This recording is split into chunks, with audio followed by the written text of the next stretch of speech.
Hello students, let us start quick review of first lesson of science, laws of motion. Yesterday we completed the lesson, also saw numerical examples. I also provided you MCQs, memory map, everything.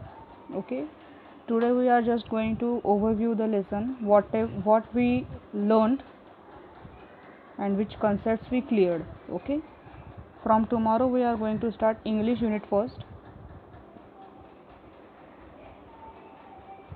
The first concept was motion. There is definition of motion on the screen. If the position of an object is changing with respect to surrounding, then it is said to be in motion. Okay. You may have one 2-mark question. Explain motion is a relative concept.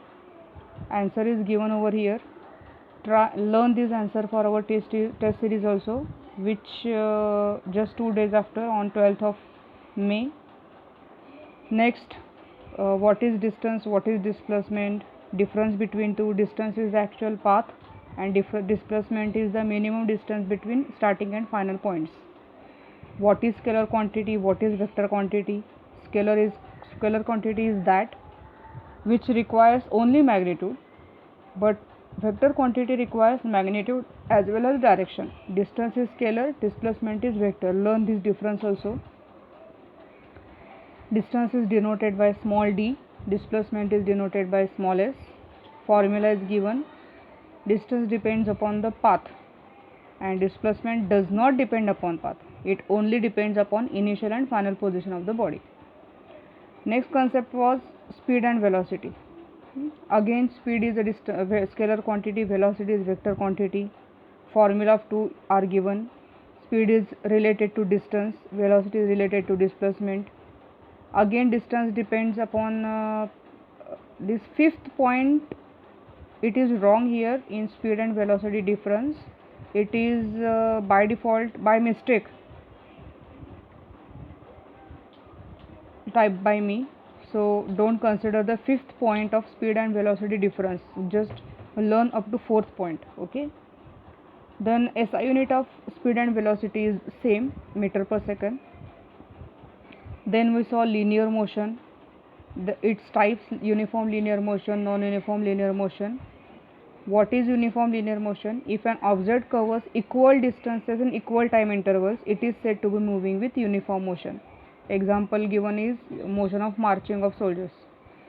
Next, non-uniform motion. If the object covers unequal distances in equal time intervals are equal but distances covered are unequal, it is said to be non-uniform speed. Then we saw acceleration, its formula is at SI unit. Then its types: uniform acceleration, non-uniform acceleration. Again, positive acceleration is one in which velocity of object increases continuously. Here acceleration is in direction of velocity. Next is negative acceleration. There are 3 names for this: negative acceleration, retardation and deceleration. 3 concepts are same: negative acceleration, retardation and deceleration. 3 concepts are similar. Last is zero acceleration. If the velocity of object does not change with time, it has zero acceleration. Then we saw graphs. 3 graphs we saw. Then important point was equations of motion. We saw these 3 equations: v is equal to u plus at, which denotes the relation between velocity and time. Then s is equal to ut plus half at square. It is the relation between displacement and time. V square is equal to u square plus 2s is the relation between displacement and velocity. Next we derived all the equations by graphical method. We saw derivations. Next concept was uniform circular motion.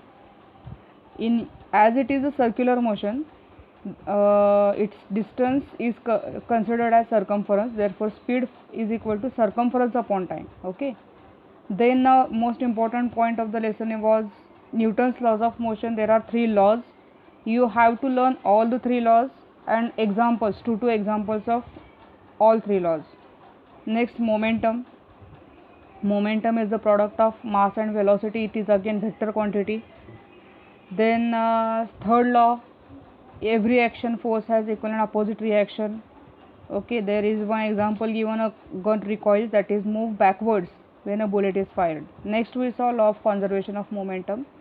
Here collision concept is important. Whenever two bodies get collide with one another, their initial momentum and final momentum are same. m1u1 plus m2u2 is equal to m1v1 plus m2v2.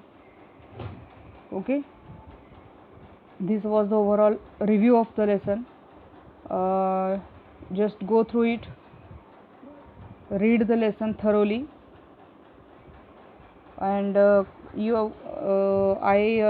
hope you will complete your notebook with notes, memory maps, MCQs, exercise, everything till tomorrow evening.